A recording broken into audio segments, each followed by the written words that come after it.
പെരുമ്പിള്ളിച്ചിറ ശ്രീകൃഷ്ണപുരം ശ്രീകൃഷ്ണസ്വാമി ക്ഷേത്രത്തിൽ നടന്ന വിദ്യാഗോപാല മന്ത്രാർച്ചന. നമസ്കാരം, നാട്ടുരാജ്യ ന്യൂസിൻ്റെ ക്ഷേത്രവിശേഷങ്ങളിലേക്ക് സ്വാഗതം.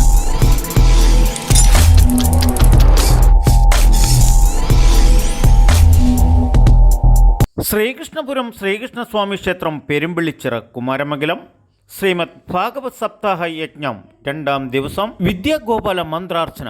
കുട്ടികളുടെ ശ്രേയസ്സിനും ബുദ്ധിവികാസനത്തിനും വിദ്യാലാഭത്തിനുമായി വിദ്യാഗോപാല മന്ത്രജപത്തോടെ സരസ്വതി ദേവിക്കായുള്ള അർച്ചന. നാടിന് നന്മ പുതപ്പിക്കുന്ന അറിവിൻ്റെ ഉറവിടമാണ് ക്ഷേത്രം. അച്ഛൻ ജോലിക്ക് പോവുകയാണ്, അച്ഛൻ്റെ കാര്യമെങ്കിൽ അച്ഛൻ്റെ എന്താ വിഷമം? ജോലിക്ക് പോകാനാണ്. അമ്മയ്ക്കോ വീട്ടിലെ ജോലികളൊക്കെയാണ് പ്രധാനമെങ്കിൽ ആ ജോലികൾക്കാണ് വിഷമം. അപ്പോൾ ഇങ്ങനെ എന്താണോ അതാത് സമയങ്ങളിൽ നാം ചെയ്യേണ്ടത് ആ കാര്യങ്ങൾ ചെയ്യുന്നതിനാണ് നമുക്ക് പലപ്പോഴും ബുദ്ധിമുട്ട് ഉണ്ടാകുക. സ്കൂളിലെ ടീച്ചർ എപ്പോഴും പറയുന്ന, കൂടുതൽ പ്രാവശ്യം പറയുന്ന ഒരു വാക്കുണ്ട്. എന്താണെന്നറിയാം? എന്താ? ഇവിടെ ശ്രദ്ധിക്കാൻ, അല്ലേ? നമ്മൾ സ്കൂളിലെ ടീച്ചർ ബോർഡിലേക്കൊന്ന് തിരിഞ്ഞാൽ നമ്മളപ്പോൾ വർത്തമാനം തുടങ്ങും. അതേപോലെ തന്നെയാണ് ഇപ്പോൾ ഇവിടെ വന്നിരിക്കുന്നത് പൂജയ്ക്കാണെങ്കിൽ നമ്മുടെ ശ്രദ്ധ പൂജയിലായിരിക്കില്ല, ടീച്ചറല്ലല്ലോ.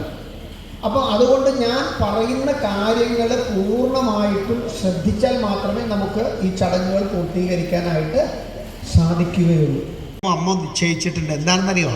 എന്താ? ഒന്നുമില്ല, ഡോക്ടറാക്കണം അല്ലെങ്കിൽ എൻജിനീയർ ആക്കണം. എന്തിനാ ഈ ഡോക്ടറും എൻജിനീയറും ഒക്കെ ആകുന്നത്? ഈ രീതിയിലുള്ള വിദ്യാഭ്യാസത്തിനാണ് അച്ഛനും അമ്മയ്ക്കൊക്കെ താല്പര്യം. അപ്പം അതിനുവേണ്ടി അതെന്താ കാര്യം? സമ്പത്ത് ധാരാളം കിട്ടും എന്നുള്ളതാണ്. അപ്പം എന്തിനു വേണ്ടിയിട്ടാണ് പഠിക്കുന്നത്? ശരിക്കു പറഞ്ഞാൽ അങ്ങനെ ആരെങ്കിലും പറയാറുണ്ടോ വീട്ടിൽ നിന്ന്? അറിവ് ലഭിക്കാൻ വേണ്ടിയിട്ടും എപ്പോഴും നമ്മോട് പറയാറുള്ളത് എന്താ? നീ പഠിച്ച് നന്നായിട്ട് ജയിച്ചു വന്നാൽ നിനക്ക് നല്ല ജോലി കിട്ടും, നല്ല ജോലി കിട്ടിയാൽ നല്ല സമ്പത്ത് കിട്ടും എന്നാണ് പറയാറുള്ളത്. ദേവിയുടെ അനുഗ്രഹം കൊണ്ട് വിദ്യാഗോപാല മന്ത്രാർച്ചന ചെയ്താൽ പരീക്ഷ ജയിക്കാം എന്നുള്ളവരൊന്ന് കൈവെക്ക്. മടിയുണ്ടല്ലോ പലർക്കും കൈവെക്കാൻ. എന്നാൽ കൈ പൊക്കിയവരൊക്കെ കൈ താഴ്ത്തിക്കോ. വിദ്യാഗോപാല മന്ത്രാർച്ചന ചെയ്താലൊന്നും പരീക്ഷ ജയിക്കില്ല. പരീക്ഷ ജയിക്കുമോ? അങ്ങനെയാണെങ്കിൽ എനിക്ക് എന്ത് ഡിമാൻഡായിരിക്കും എന്നറിയോ? പരീക്ഷ ജയിക്കണമെങ്കിൽ എന്ത് വേണം? പഠിക്കണം. അപ്പം പിന്നെ കുഴപ്പമില്ല. പിന്നെ എന്തിനാ നിങ്ങൾ ഈ വിദ്യാഗോപാല മന്ത്രാർച്ചനയ്ക്ക് വന്നേ? പരീക്ഷ എഴുതിയാൽ ജയിക്കുമെങ്കിൽ പിന്നെ എന്തിനാ വിദ്യാഗോപാല മന്ത്രാർച്ചനയ്ക്ക് വന്നേ? നമ്മൾ പലപ്പോഴും നന്നായിട്ട് പഠിച്ച് പരീക്ഷ എഴുതാൻ പോവുകയാണ്. പരീക്ഷ എഴുതാനായിട്ട് സ്കൂളിൽ ചെന്നു പരീക്ഷ എഴുതാൻ ചോദ്യപേപ്പറൊക്കെ എടുത്ത് നോക്കുന്ന സമയത്ത് പലപ്പോഴും പറയാനും ഒരു പുക പോലെ, പഠിച്ചതൊക്കെ എങ്ങോടെ പോയെന്ന് ഒരു ഓർമ്മയില്ല, അല്ലേ? എങ്ങും നിൽക്കുന്നില്ല. ഒരു വല്ലാത്തൊരവസ്ഥ, മനസ്സിൻ്റെ ഒരവസ്ഥ. ഓം നമോ നാരായണായ, ഓം നമോ നാരായണായ, ഓം നമോ നാരായണായ, ഓം നമോ നാരായണായ, ഓം നമോ നാരായണായ. നെറ്റിയിൽ, കണ്ഠത്തിൽ, കൈകളിലെല്ലാം കുറിയിടുക. അഗ്രേ വസതേ ലക്ഷ്മി, കരമധ്യേ സരസ്വതി, കരമൂലേതു ഗോവിന്ദ, പ്രഭാതേ കരദർശനം. അപ്പോൾ ആ ഉള്ളം കൈയിലേക്ക് നോക്കിക്കഴിഞ്ഞാൽ നമുക്ക് ലക്ഷ്മിയെയും ഗോവിന്ദനെയും സരസ്വതിയൊക്കെ നമുക്കതിൽ കാണാം. ആ ദേവന്മാരെ അങ്ങനെ കൺമുഴുക്കെ കണ്ട്. ഇനി കൈ കൂപ്പിപ്പിടിച്ച് ശിരസിലേക്ക് വെച്ച കൈ കൂപ്പിപ്പിടിച്ച് നേരെ ശിരസിൽ വയ്ക്കുക.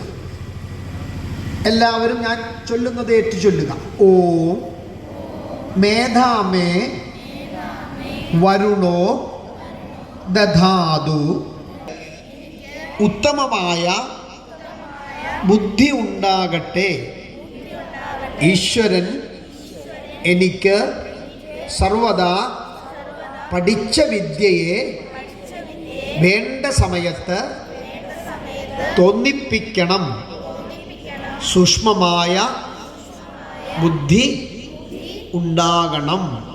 എല്ലാവരും രണ്ട് കൈകൊണ്ടും ആ ദീപത്തെ തൊട്ട് കണ്ണുകളിലേക്ക് വെച്ച് ദീപത്തിൽ ഒന്ന് വണങ്ങുക.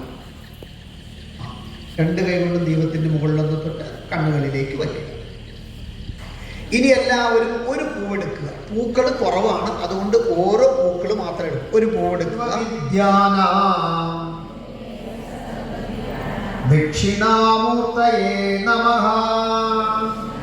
തുഭ്യോ നമഃ. ഗുരുവിന് വേണ്ടി ആ പുഷ്പം വിളക്കിന്റെ ചുവട്ടിൽ സമർപ്പിക്കും. വിളക്കിന്റെ ചുവട്ടിൽ സമർപ്പിക്കും. വീണ്ടും ഒരു പൂവ്. ഭൂതഗണാതിസേവിതം കവിദ്ധജംഭൂ ഫലസാരഭക്ഷിതം ഉമാസുതം ശോകവിനാശകാരണം. ഞാൻ പഠിക്കുന്ന സമയത്ത്, പരീക്ഷ എഴുതുന്ന സമയത്തൊക്കെ ഉണ്ടാകുന്ന തടസ്സങ്ങൾ, എല്ലാ വിഘ്നങ്ങളും മാറ്റിക്കൊണ്ട് എന്നെ അനുഗ്രഹിക്കണമേ എന്ന് ഗണപതി ഭഗവാനോട് മനസ്സിൽ പ്രാർത്ഥിച്ച് വിഘ്നേശ്വരനെ പൂജിക്കുകയാണ് ഞാൻ. വിഘ്നേശ്വരന്റെ പാദങ്ങളിലാണ് ഈ പുഷ്പം സമർപ്പിക്കുന്നത് എന്നുള്ള പ്രാർത്ഥനയോടുകൂടി എല്ലാവരും ഏറ്റുചൊല്ലുക. ഗണപതയേ നമഃ.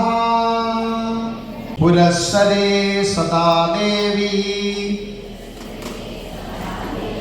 സരസ്വതി നമോസ്തുതേ.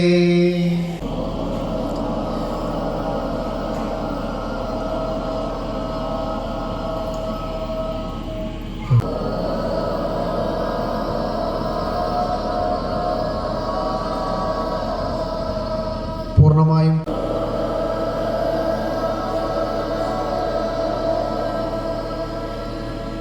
മെല്ലെ ദീപത്തെ നോക്കി കണ്ണുകൾ തുറന്ന് തൻ്റെ കൈകളിൽ നിന്ന് പുഷ്പാക്ഷരം ആ വിളക്കിൻ്റെ ചുവട്ടിലേക്ക് സമർപ്പിക്കും. ഈസ്റ്റ് കലൂർ ശ്രീ മഹാദേവ ക്ഷേത്രത്തിലെ സപ്താഹയജ്ഞത്തിലേക്ക് എല്ലാ ഭക്തജനങ്ങളെയും സ്വാഗതം ചെയ്യുന്നു. നാട്ടുരാജ്യ ന്യൂസിന് വേണ്ടി ക്യാമറയാൻ റിപ്പോർട്ടിംഗ് പെരുമ്പിളിച്ചിറയിൽ നിന്നും കെ വിജയൻ.